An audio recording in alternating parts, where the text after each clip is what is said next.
The Map of Whispering Words.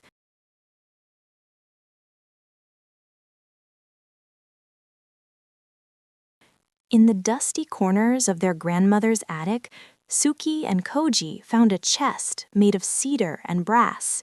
Inside, tucked beneath an old velvet cloak, lay a scroll tied with a ribbon of moonlight.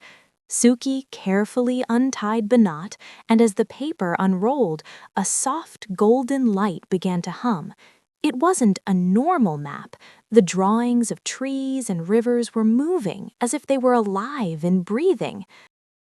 "Look, Koji, the ink is shifting," Suki whispered. Golden lines snaked across the parchment, forming a path that led deep into the nearby woods. Koji traced the glowing trail with his finger, feeling a warm tingle like static electricity. At the end of the path, a tiny symbol of an open book appeared, pulsing like a slow heartbeat.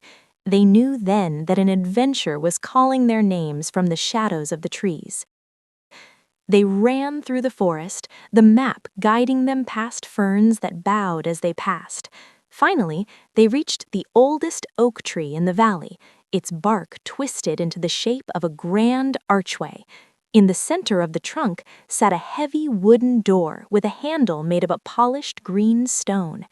"The map says this is the place," Suki said, her voice filled with wonder as she reached for the handle. The door creaked open to reveal a room that stretched higher than the clouds. Thousands of shelves spiraled up into a soft purple mist, and the air smelled like cinnamon and old paper. This was the Whispering Library.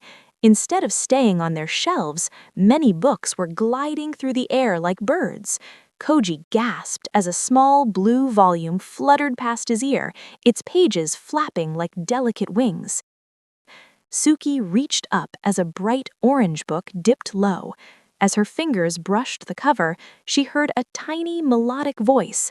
"Once upon a time in a land of floating islands," the book whispered. Every book here had its own voice, and they were all trying to tell their tales at once.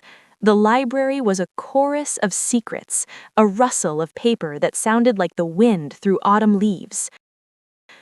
A thick emerald green book with a friendly face on its spine hopped off a nearby desk and landed at Koji's feet.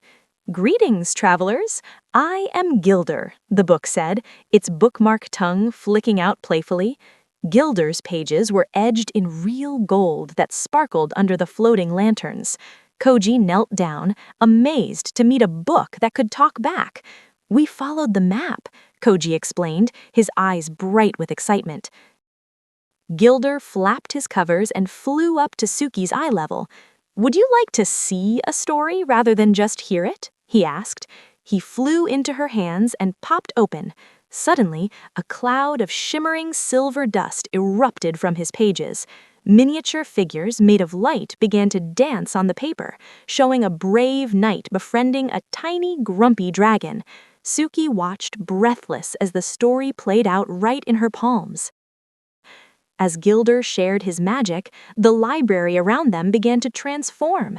The floor turned into a field of tall, papery grass, and a gentle stream of blue ink flowed between the bookcases.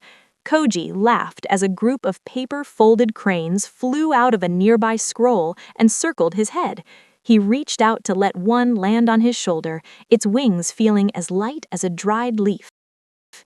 "You are the first children to find us in a very long time," Gilder said warmly. He led them to a pedestal where a small, leather-bound book sat. It was completely blank. "This is for you," Gilder whispered. "A library needs new stories just as much as old ones." Suki and Koji took the book together, feeling the weight of all the adventures they had yet to have and all the words they had yet to write. As the sun began to dip below the horizon, the map began to glow once more, pointing the way home. Suki and Koji stepped back through the oak tree door, the sounds of the whispering books fading into the quiet of the woods. The map became still and silent in Suki's pocket, but the blank journal stayed warm in Koji's hand. They walked home under the first stars, ready to start writing their very first page.